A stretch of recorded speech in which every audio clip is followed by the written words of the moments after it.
7th unit का vibration के बाद नेक्स्ट टॉपिक है साउंड वेव्स। आज हम साउंड वेव्स पढ़ेंगे। तो हम पहले भी बता चुके हैं आपको साउंड वेव क्या होती हैं। साउंड वेव हमारे को एक जगह से दूसरी जगह पे प्रोपेगेट होने के लिए एक मटेरियल मीडियम की रिक्वायरमेंट होती है, क्योंकि ये हमारी मैकेनिकल वेव्स होती हैं और ये हमेशा एयर में ट्रैवल करती हैं। तो कितने टाइप्स की हमारी साउंड वेव्स होती हैं, इसकी प्रॉपर्टी हम आपको पहले ही सेंड कर चुके हैं कि ये ट्रांसवर्स भी हो सकती है नेचर में, लॉन्गिट्यूडनल भी हो सकती हैं, और इन्हें एक जगह से दूसरी जगह प्रोपेगेट होने के लिए मटेरियल मीडियम की रिक्वायरमेंट होती है। तो इसके बाद आता है हमारा टाइप्स ऑफ साउंड वेव्स क्या है। तो हमारी साउंड वेव्स 3 टाइप्स की होती है। फर्स्ट होता है इंफ्रासोनिक, सेकंड होता है ऑडिएबल रेंज और थर्ड होता है हमारा अल्ट्रासोनिक।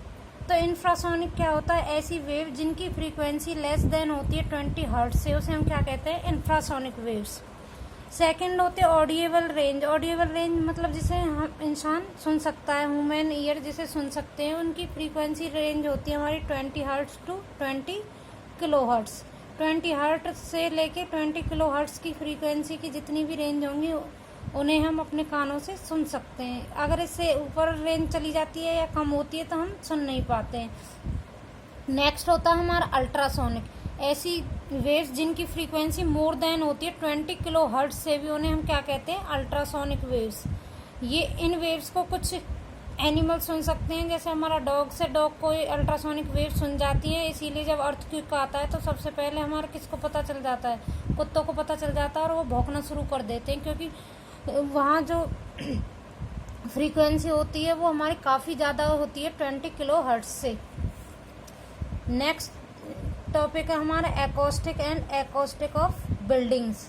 इसके अंदर क्या होता है कि हमारी वेव्स किस तरह प्रोपेगेट करती है, एक जगह से एक दूसरी जगह पर किस तरह जाती है, तो उसके बारे में पढ़ेंगे।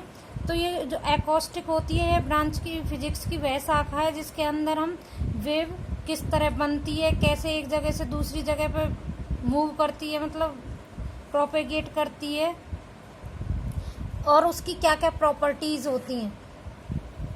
तो ये ब्रांच हमारी क्या कहलाती है, एकॉस्टिक। इसके बाद आता है एकॉस्टिक ऑफ बिल्डिंग्स। इसका मतलब क्या है, ये भी हमारी फिजिक्स की एक स्पेसिफिक ब्रांच है। इसमें हम देखते हैं कि कोई हॉल या थिएटर, ऑडिटोरियम जो भी हमें बनाना है, उसमें हमारा बेस्ट साउंड इफेक्ट रहे, वहाँ पे थोड़ी सी भी साउंड हमारी एम्पलीट्यूड बढ़ के दिखे, तो इस तरह से हमें डिज़ाइन करना होता है। तो इसे हम क्या कहते हैं, एकॉस्टिक ऑफ बिल्डिंग्स। की बिल्डिंग्स में हम एयर को किस तरह से प्रोपेगेट कराएं। इसके बाद आता है हमारा 2 तरह की हमारी क्या होती है, साउंड होती है। एक तो हम बोलते हैं नॉइज़ और दूसरा बोलते हैं म्यूजिक। म्यूजिक क्या होता है, सब लोग सुनना पसंद करते हैं, बट नॉइज़ किसी को पसंद नहीं आती है। तो उसी की कैटेगरी में 2 पार्ट्स डिवाइड किए गए हैं। फर्स्ट हमारा नॉइज़ है। इसकी डेफिनेशन कैसे बता सकते हैं हम, the sound which produced boring effect on the listener. जो सुनने वाला है उस पर हमारा साउंड का बोरिंग इफेक्ट पड़ रहा है, उसे हम क्या कहेंगे, नॉइज़। जैसे क्लास में बच्चे बोलते रहते हैं, या फिर हंटर की जो साउंड होती है, ये सब किसी को पसंद नहीं आती। चाहे वो खाना किसी को पसंद नहीं है, उसके आवाज़ भी किसी को पसंद नहीं है। अगर टीचर पढ़ा रहा है क्लास में तो बच्चे धीरे धीरे बोलते रहें तो वो भी टीचर को पसंद नहीं आएगा। तो इसके हमारे 2 एग्जाम्पल है, वो टीचर के लिए दोनों ही क्या हो जाएंगी, नॉइस हो जाएंगी। नेक्स्ट होता है हमारा म्यूजिक। म्यूजिक क्या होता है, ऐसी साउंड जो लिसनर पे इंटरेस्टिंग इफेक्ट डालती है, जो लिसनर को सुनना अच्छा लगता है, उसी को हम क्या कहते हैं, म्यूजिक। नेक्स्ट टॉपिक है हमारा propagation of sound. Sound propagate कैसे, प्रोपेगेशन का मतलब पहले भी बता चुकी हूँ कि एक जगह से दूसरी जगह पे किस तरह मूव करती है, उसी को हम क्या बोलते हैं फिजिक्स की लैंग्वेज में, प्रोपेगेशन। तो प्रोपेगेशन ऑफ साउंड, कि साउंड एक जगह से दूसरी जगह पे किस तरह मूव करती है।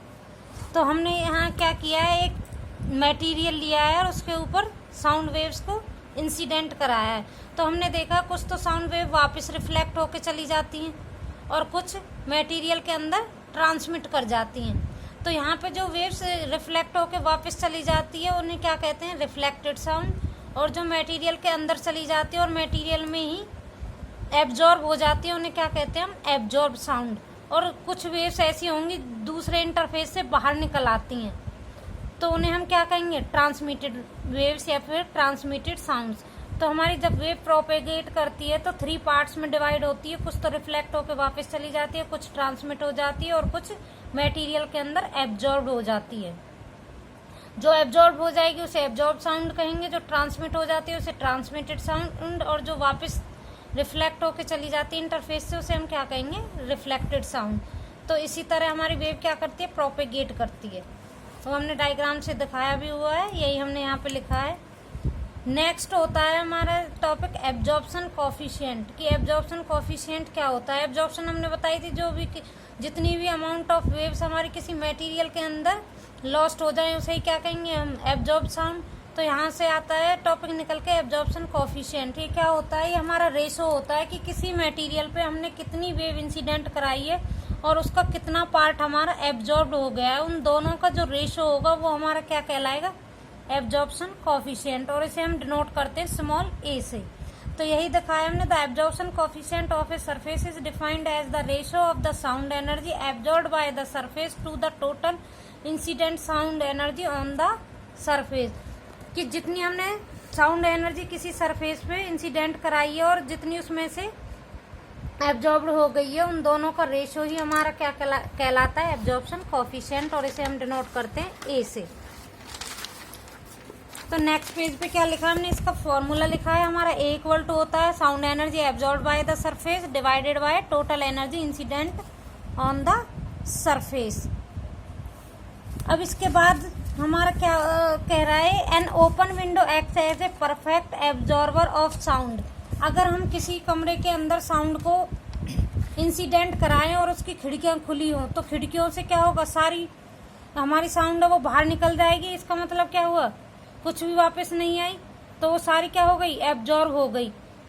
तो इसमें जितनी इंसिडेंट कराई है उतनी ही एब्जॉर्ब हो गई, तो कैंसिल होकर हमारा एब्जॉर्प्शन कोफिशिएंट क्या आ जाता है, 1। तो इसीलिए कह रहे हैं हम कि an open window acts as a perfect absorber of the sound. जो हमारी ओपन विंडो वो परफेक्ट एब्जॉर्बर की तरह ट्रीट करती है।